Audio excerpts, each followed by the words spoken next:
Hello, math students, and welcome to our videos.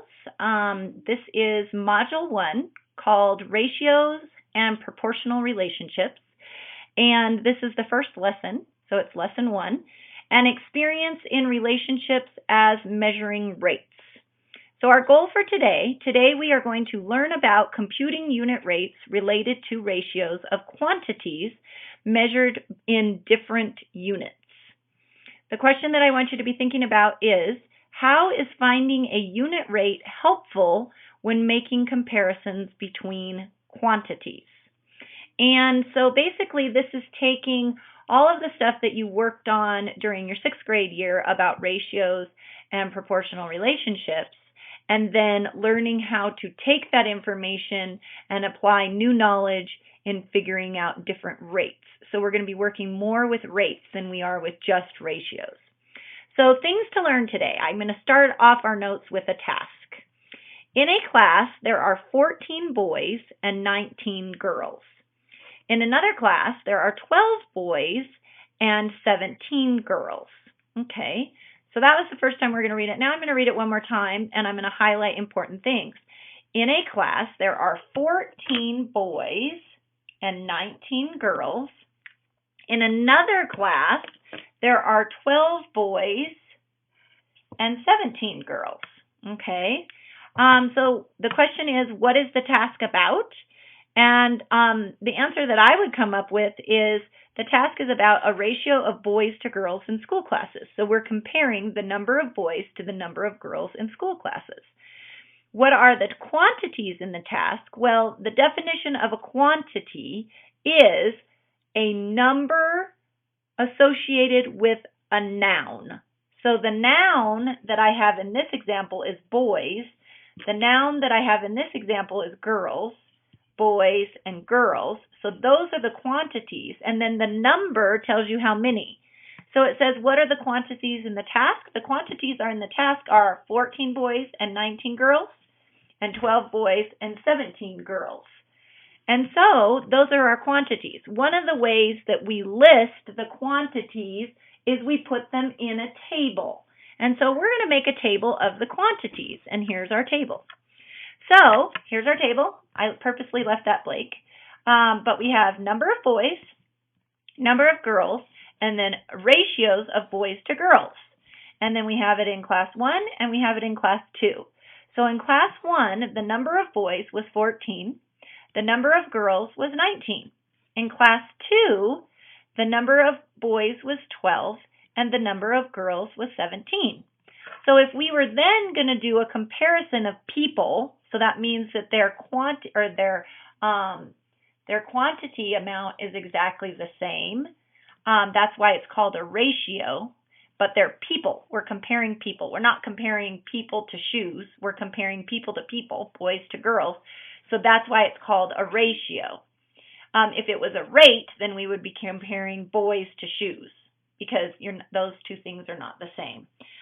So our ratio on this one would be 14 to 19, boys to girls, and 12 to 17, boys to girls. So then the relationship that comes with this task is, what is the relationship of the quantities? In class 1, the number of boys to the number of girls is a ratio of 14 to 19. So another way that we could say this is we could say, for every 14 boys, there are 19 girls. Remembering that ratio relationship terminology, usually when you're talking about a relationship, you use the sentence frame for every, and then you write what you're comparing. Okay, so a ratio relationship for this one would be, for every 14 boys, there are 19 girls. Looking at class 2, the relationship is the number of boys to the number of girls is a ratio of 12 to 17. So for every 12 boys, there are 17 girls in class 2. Okay, so that's what we're talking about when we're dealing with relationships. In class 1, is the ratio of boys to girls equivalent to the ratio of boys to girls in class 2? So let's look at it. Okay, so we're saying that We're trying to define equivalent. Remember that equivalent means that it's equal. So is the ratio of 14 to 19 equal to the ratio of 12 to 17? Are they equal? That's the question that I'm trying to get you guys to see. And so there is a very specific way that we figure it out. Is there anything that we could do to 14 that will make it 12? Is there anything that we could do to 19 that would make it 12? And so I'm going to have to say for this specific class, in class 1, is the ratio of girls equivalent to the ratio of boys to girls in class 2? And the answer to that is no, they are not equal. Okay? So now the next thing that I would like you to do, however, is we would like to see if we could build equivalent ratios. And so in order to do that, we would go ahead and figure out what the ratio for class 1. So remember, this one is for class 1, right here.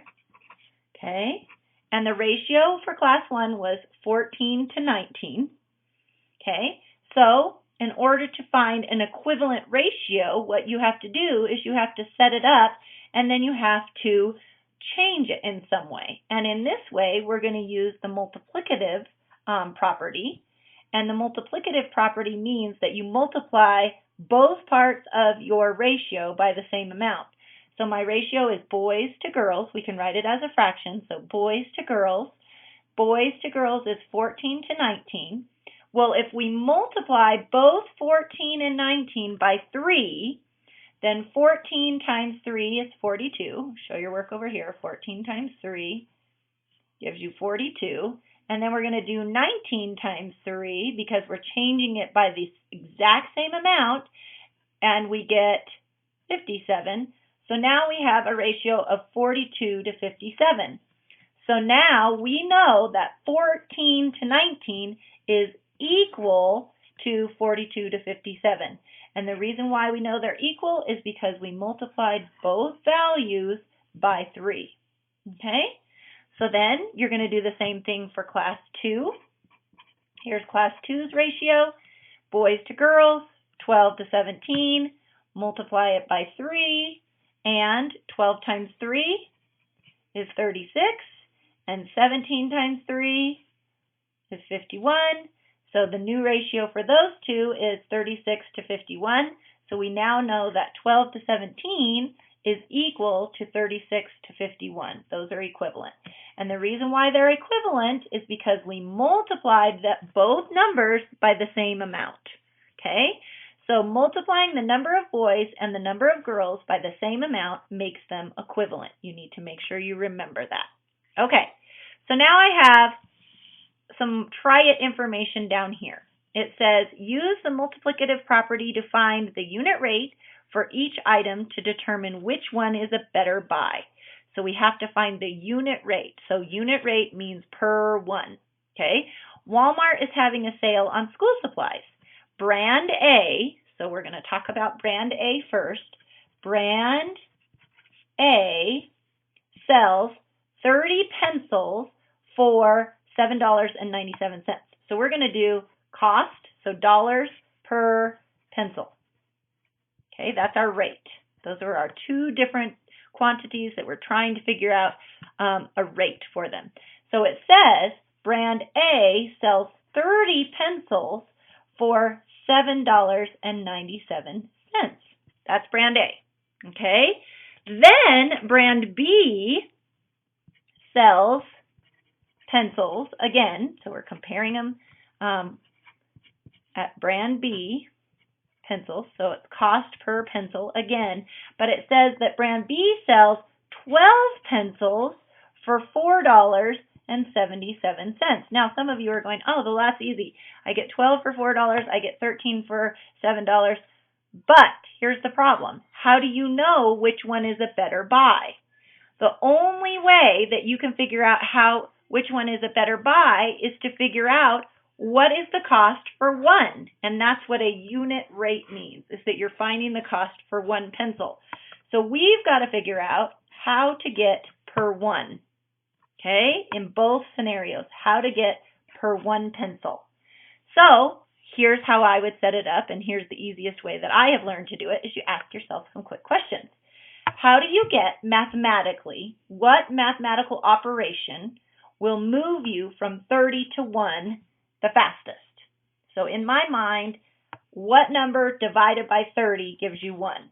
Oh, well, that's easy. I divide by 30. And then you remember the rule of what you do to one side, you have to do to the other. So I have to divide this by 30. Well, that's not so bad. So I'm going to take $7.97 and I'm going to divide it by 30 because that's what we did for both of those. So I say 30 goes into 7, 0 times, right? 30 goes into 79, I'm going to say 2 times, which gives me 60. 9 minus 0 is 9. 7 minus 6 is 1. So I have that, and then I have to bring down the 7. So now I'm asking how many times can 30 go into 197? And I'm thinking it's got to be 6. So 6 times 30 is actually 180. Subtract that out, and I'm left with this. And then, remembering that this is money, so it's to the nearest cent, so I have to say to myself, okay, well, it can't go in 6 times because that's 180, so the next number would be 5, which is 150.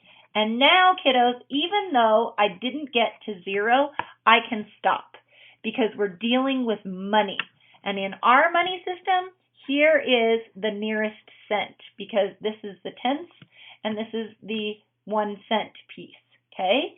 So if this is 5 or higher, what do I have to do to that 6? I have to round. So now I know that in brand A, it costs 27 cents for 1 pencil, okay? So that's brand A, 27 cents per 1 pencil. Now I have to do brand B. So we're going to follow the same system. Ask yourself the question, how do I get the fastest from 12 to 1? Well, in this case, I'm going to divide by 12 because that's fast and easy. 12 divided by 12 is 1. Boom, done. However, I have to remember the rule. What you do to one side, you have to do to the other. How you manipulate the top, bottom, you have to manipulate the top the same way because that's the multiplicative property. And so I now have to take $4.77 and I have to divide it by 12. Okay, not so bad. 12 goes into 4, 0 times, right? 12 goes into 47. Well, I know 12 times 3 is 36. So if I do 12 times 4, I get 48. So that's too high. So I'm going to have to say 3 times. So that goes in there, 36. That's a 1. That's a 1. Now I have to bring down the 7. So now I know that 12 goes into 117, maybe 9 times. So if I do 9, 2 times 9 is 18, regroup the 1, 9 times 1 is 9, plus 1 is 10, so that's 108. Then I subtract here, and I get 9, and then I bring down one more number because I'm doing money, and then 12 goes into 90. I'm thinking 6, 7, 84, 8. 8 times is 96, so that's too much. So it has to be 7, right? And that's 14, and 1 is 84. And so now I can stop. Even though I didn't get to an answer because it's money, again, this is the cent right here, and this is higher than 5, so I'd have to round this to 40 cents. Okay? So here's the interesting thing. Brand B sells 1 pencil in its package for 40 cents each, whereas brand A sells 1 pencil in its package for 27 cents. So you tell me, which brand is the better buy? Okay, that's what I'll be looking for an answer for you during TLC check tomorrow. All right, kiddos, that's all of the new information that I have for you. Let's go back to our goal really quick and make sure that we did what we were saying we were going to do. Today we are going to learn about computing unit rates related to ratios of quantities measured in different units. We did that. Specifically in the problem when we were comparing money to pencils. Those are different quantities. The question is, how is finding a unit rate helpful when making comparisons between quantities? The answer to that question is because you find per one. And if you can find per one for both, then that's how you actually compare to see which one is the better deal, is taking it down to one. What is the rate per one? It's very helpful so that you can actually see what's going on. All right, kiddos, that's all I've got for you today. Talk to you soon. Bye.